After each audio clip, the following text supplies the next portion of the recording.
আসসালামু আলাইকুম সুপ্রিয় চিকিৎসকবৃন্দ, মেডিকেল হায়ার স্টাডি অ্যাপসের পক্ষ থেকে সবাইকে স্বাগত। আমি হচ্ছে doctor Abdullah Al-Noman, FCPS partner training, diploma in child health, BSMMU। আজকে আমরা কথা বলবো যে ডিফারেন্ট স্টেজেস অফ লাইফ। খুবই স্বল্প সময় discussion, important for knowledge gathering and also for exam preparation.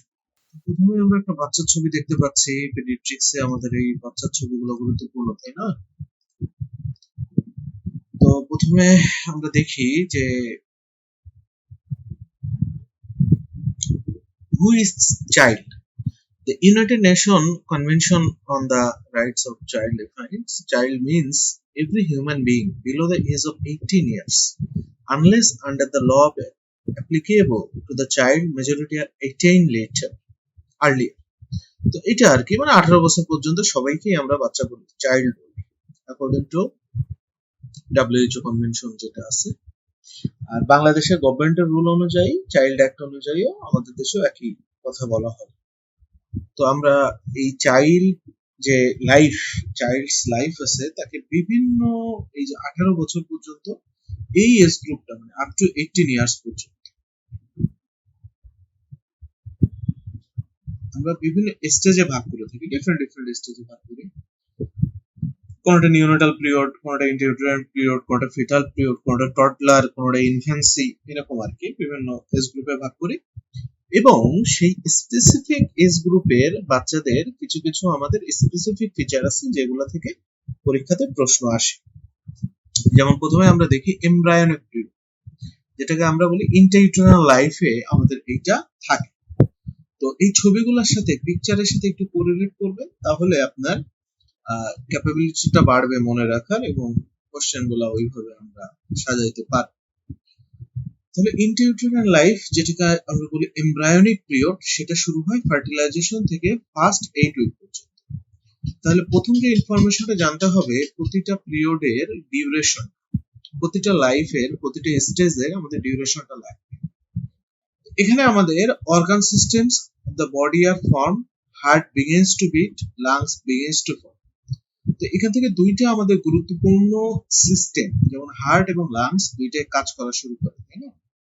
তো দেখা যায় যে এই দুইটা জায়গা থেকে আমাদের সিঙ্গেল বেস্ট প্রশ্ন আসতে পারে যে লাইফের কোন স্টেজে আমাদের হার্ট বিগিনস টু বিট। সাধারণত ফার্টিলাইজেশন থেকে ফার্স্ট 8 উইকস এর ভিতরেই আমাদের হার্ট এবং লাংস কাজ করা শুরু করে। ওকে, এখন আসি আমরা আমাদের দ্বিতীয় যেটা, সেটা হলো ফিটাল পিরিয়ড, যেটাকে আমরা বলি 8 উইকস থেকে বার্থ পর্যন্ত। তাহলে ডিউরেশনটা ইম্পর্টেন্ট, ফিটাল পিরিয়ডের ডিউরেশন।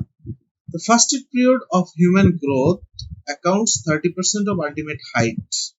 তাহলে এইটা একটা সিঙ্গেল বেস্ট হিসেবে পরীক্ষাতে আসতে পারে ফিটাল পিরিয়ড থেকে। Organ system grow and develop, baby can open and close first and mouth, তারপরে লাংস গ্রো অ্যান্ড ম্যাচিউর, মানে অর্গান সিস্টেম গুলো আস্তে আস্তে ডেভেলপ হতে থাকে। এখন সে নিওনেটাল পিরিয়ড। নিওনেটাল পিরিয়ডটা খুবই ইম্পর্টেন্ট, কারণ নিওনেটোলজি একটা ভাস্ট একটা জায়গা দখল করে থাকে। তো নিওনেটাল পিরিয়ড যেটা, সেটাকে আমরা বলি birth to 4 weeks of age, এটাকে বলে থাকি আমরা নিওনেটাল পিরিয়ড। তাহলে জন্ম থেকে 4 সপ্তাহ পর্যন্ত, 4 সপ্তাহ পর্যন্ত এটাকে আমরা বলি নিওনেটাল পিরিয়ড, অথবা 28 days of life, first 28 days of life is called neonatal period.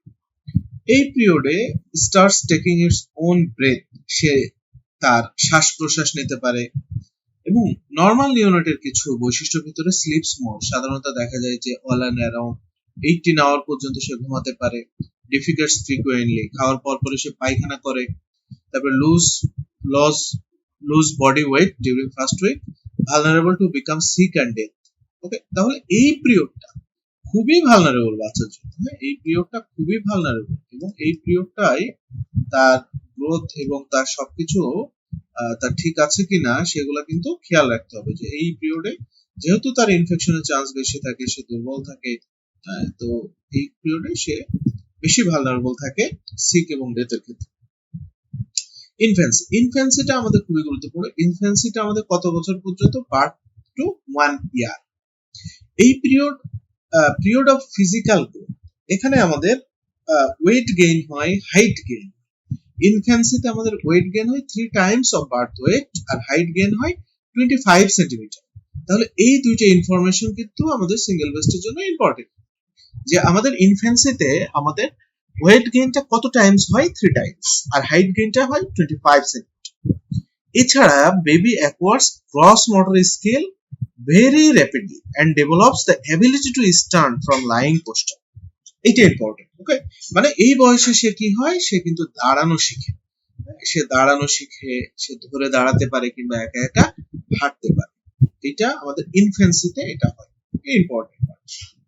এখন আসে টডলার পিরিয়ড। টডলার পিরিয়ড আমরা বলি 1 থেকে 3 বছর পর্যন্ত। এই পিরিয়ডে কি হয়, rapid cognitive, emotional and social development হয়। তাহলে rapid cognitive, emotional and social development হয়। Curious to explore new object, দেখা যায় সে নতুন কিছু পাইলেই সে জিনিসটা ধরতে চায়, নতুন কোনো কিছু দেখলেই সেই জিনিসটার প্রতি আকৃষ্ট হয়ে যায়, এটা নতুন একটা অবজেক্ট সে এক্সপ্লোর করতে চায়, সেটা নিয়ে সে আগ্রহী থাকে।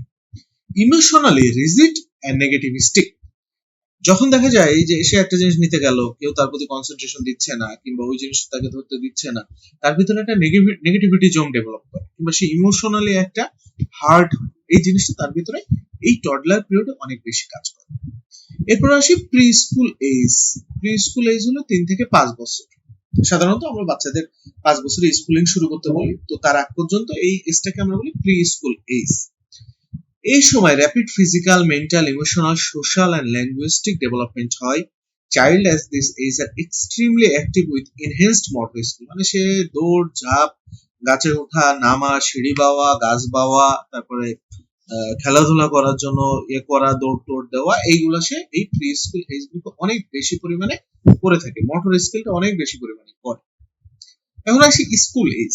5 থেকে 15 বছর পর্যন্ত আমরা বলে থাকি স্কুল এজ, এবং এই পিরিয়ডটা of learning of myriad of object, creative to new things, to do new things.